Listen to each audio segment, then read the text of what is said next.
All right, so where we'll start off today is looking at enols and enolates as nucleophiles.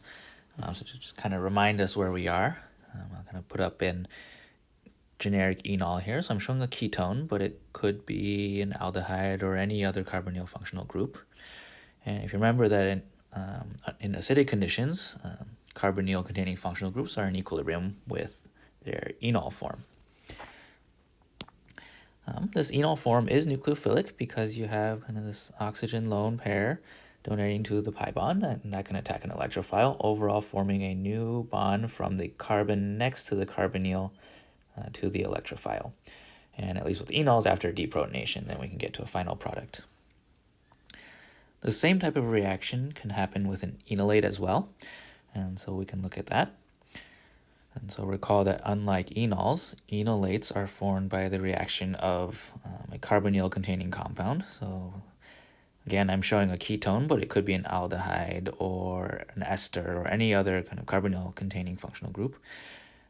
In the presence of base, you get an equilibrium with the enolate form of the carbonyl. This enolate is nucleophilic, makes sense. There's a negative charge there, making that pi bond extra nucleophilic. That can attack the electrophile, again forming the same bond, again from the carbon next to the carbonyl to the electrophile. So same product, two different ways of getting there. Turns out these enols and enolates are really great nucleophiles, and they can react with all sorts of electrophiles. I actually really like this unit of reactions because it ties together all the other electrophiles that we've seen really well. So kind of just showing you here generic enol or enolate. It turns out if you take one of those and react it with a halogen, so we saw that with alkenes, you can get an halogenation at the alpha position to the carbonyl, so alpha to the carbonyl. Thinking back to our most recent unit, if you take an sp3 carbon with a leaving group on it, react it with an enol or enolate, you can alkylate, again, alpha to the carbonyl. Thinking back to last semester, we can think about our carbonyls themselves as being electrophiles as well. So if you take an enol or an enolate and react it with an aldehyde electrophile, you can get addition to the carbonyl, resulting in a new carbon-carbon bond and alcohol. Sometimes it can also eliminate in what's overall called an aldol reaction. So if we try to do a similar reaction, but instead of an aldehyde or a ketone, we use a carbonyl containing functional group with a leaving group attached, such as an ester, the tetrahedral intermediate that you would have formed in the aldol reaction will actually collapse and then leave you with another ketone as the product, and overall what's called a Claisen condensation. Finally, if you take an enol or enolate and react it with kind of an alkene bearing an electron withdrawing group, you can form a new carbon-carbon bond in what's formerly called a Michael addition, but is actually very related to kind of 1,4 addition that we've seen in the past. Okay, so now we'll take a closer look at enolates. And so one of the issues in enolate formation is that there's the possibility that you can form 2 different types or 3 different types of enolates from the same starting carbonyl compound. And so really what that means is we have an issue of regioselectivity in forming the enolate.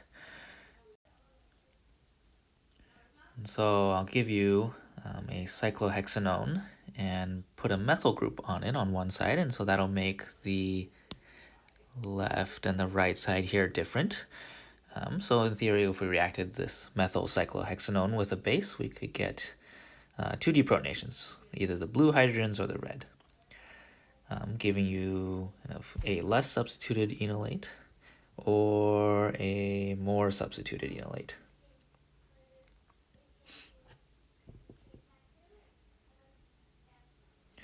And of course, the byproduct is the conjugate acid of the base. And so for evaluating these, it turns out the less substituted enolate is typically called the kinetic enolate, and the more substituted one is typically the thermodynamic enolate. The kinetic enolate is characterized by the fact that it's usually easier to form, but on the other hand, it's a less stable product. The thermodynamic enolate, then, should follow, is a little bit harder to form, but even though it's harder to form, the end product is more stable. And that goes back to this idea that more substituted alkenes are the more stable alkenes. And so a useful way to think about this regioselectivity is to draw an energy diagram and look at the two different reactions and kind of compare their outcomes. And we'll do this in two ways. The first way we'll look at it is in the case where the base is really strong. And so in terms of a pKa definition, that's where we're thinking about the pKa of the conjugate acid of the base being much higher than the pKa of a typical alpha hydrogen. And so I'll set up my reaction diagram with the initial reactants in the middle here.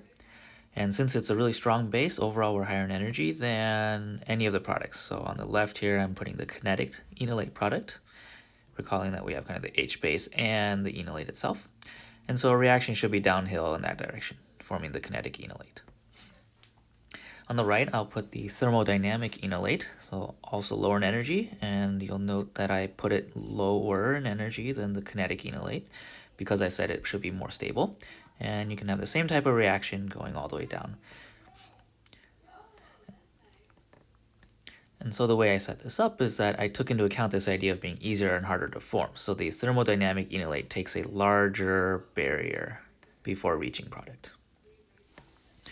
Okay, so that's the strong base situation. If I now take my base and say I'm actually going to use a weak base, I can do a very similar analysis, but now the pKa of my conjugate acid of the base is going to be less than the pKa of my carbonyl compound. And with my magic, I can copy and paste everything over here. And so the kinetic product and the thermodynamic products are not changing in the reaction, so I'll leave them in the same place. The base, however, because it's a weaker base, is going to be more stable, less reactive. So I'm going to move it down here. And so from here now, we have a similar looking diagram, but starting from a lower point. So a one barrier to the kinetic product, a higher barrier to the more stable thermodynamic product.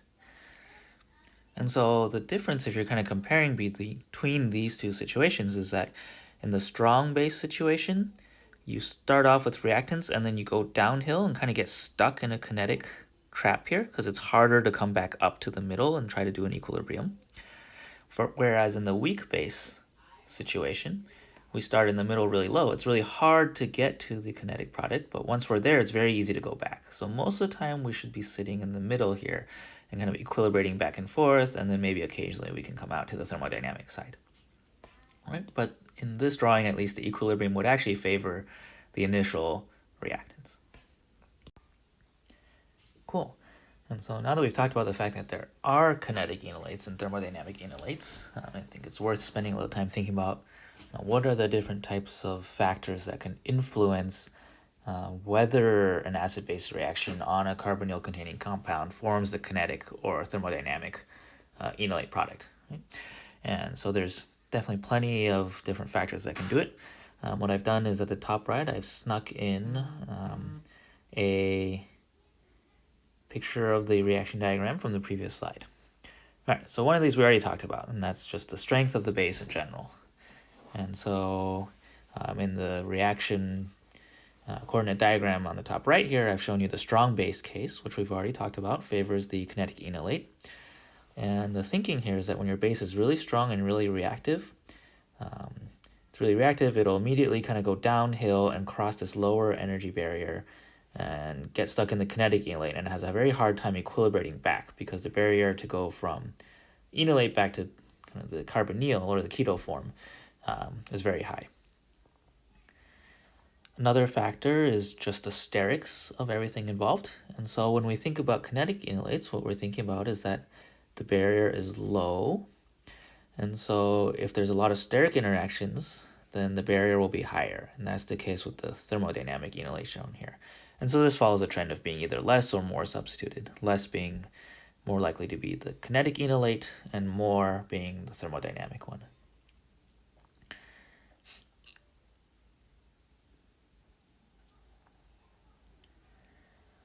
Another factor in the reaction that we'll start to see more and more is the reaction temperature. And so what we see when people do these types of deprotonations is that forming the kinetic enolate will be done at low temperatures And forming the thermodynamic one will be done at high temperatures. And the rationale behind that is that if you're at very low temperatures, you're reducing the amount of equilibration that might happen. So you have very little energy in the system. Once you form your kinetic enolate, you'll have a hard time going back. A similar idea is to just control the length of time of your reaction. And so, I've joked about this before, but if given infinite time, 15 billion years, we will all reach a thermodynamic end. So same thing in your reaction, right? If you do a short reaction, you're more likely to be stuck at the kinetic enolate side. But given any reaction and enough time, you will find a thermodynamic minimum. Finally, turns out the cation on your base is another important factor. And so the idea is is to think about how oxophilic the cation is. And so it turns out that lithium is kind of oxophilic, likes oxygen. Something like potassium does not. And so the rationale there is that if we have something, either a cation or whatever, that stabilizes the enolates on either the kinetic or thermodynamic side, it makes equilibration harder. And so if we're trying to form the kinetic enolate, in summary, we are trying to avoid equilibration. If we're trying to form the thermodynamic enolate, we do things to try to favor equilibration.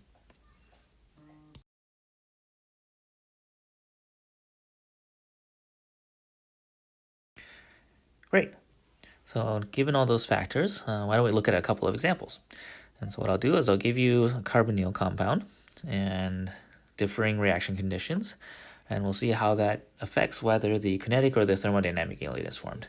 A small note here, I'm showing you the metal enolate, so now this is the formal charge balanced product, including the counter cation. And so here, I'm giving you reaction conditions, both reactions at minus 78 degrees Celsius in THF solvent, but changing the identity of the base. And so for the first base, what we'll see is kind of the use of LDA, so that's lithium diisopropyl amide. Turns out if you use that base, minus 78 degrees, you'll get a 99:1 ratio of kinetic to thermodynamic enolate. Switching the lithium out for a magnesium bromide countercation, so similar to what you've seen before in Grignard reactions, we'll switch that ratio around, so from 10 to 90 in favor of the thermodynamic product. And so that's coming from the change in oxophilicity and going from lithium to magnesium. Cool, so here's a second example. In this one, I'm going to give you again a cyclohexanone, but now 3-methyl-3-phenyl substituted cyclohexanone. The reaction conditions will have the same base, the same solvent, but will vary temperature instead. And so if you take LD8 and deprotonate this cyclohexanone, you can get either the kinetic enolate here on the left or the thermodynamic looking enolate on the right here. And so if we're changing the temperature, we'll go between negative 78 and room temperature. So at negative 78 degrees Celsius, you get a 2-to-1-ish ratio of deprotonating the left side versus the right side. But at room temperature, that ratio flips around. So now we're going from... And so this example is kind of strange because the two alkenes here are equally substituted. So there's not an obvious reason for why one should be more stable than the other. But I think the important thing to note here is that the data from this experiment tells you that the one on the right is more stable. Right? Even if we're not sure about the sterics and everything like that, we know from the experiment that the right side is the thermodynamic product, the left side deprotonation is the kinetic product. So an idea, I don't know this for sure, but a hypothesis for why it might be the case that the product enolate on the right here is more stable might be just because we have less steric interactions between the hydrogen here and the two larger groups out here in the thermodynamic product. Now that in the kinetic product, you might have two of those kind of steric interactions from those two hydrogens to the large groups. Cool. So why don't we now take a look at a more complicated example that starts to pull in some other concepts that we've seen throughout the semester and a half of organic chemistry. So what we'll look at is a cyclohexanone, but now with a 2-chloro substitution. So again, we should expect two different types of deprotonation, one from the left of the carbonyl and one from the right, giving you either of the two potential metal enolates here, and that'll depend on the reaction conditions. So initially, we'll look at the kinetic enolate forming conditions. So LDA, really cold. And that works really nicely, getting us to a 94:6 ratio of products.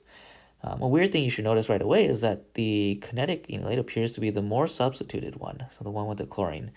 And it turns out that that kind of makes sense actually, because now this hydrogen is so reactive, it's much more acidic because of the electron withdrawing chlorine nearby.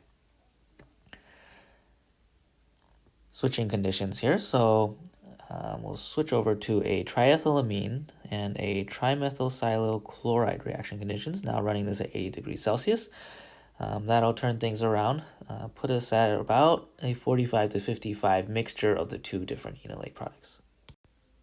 The effect we're seeing here now is that, again, the data says clearly that the enolate on the right here is the more stable one, the thermodynamic one, and the enolate on the left is the one that's easier to form but is less stable, so the kinetic one. And so the reason behind this is that we're used to thinking about more substituted alkenes being more stable, but we really should say that more alkyl substituted alkenes are more stable. Here we have chloride substituted alkenes, and it turns out that those are less stable, so that's why the molecule on the right is overall more stable. Another thing you might be asking is, well, what is the metal here? And it turns out that what we have is, in the top case with lithium, metal equals lithium. The bottom case, metal is actually the trimethylsilyl group. And so why don't we take a look at exactly how that works here? So we'll look at this bottom reaction. Turns out to be an important one for later.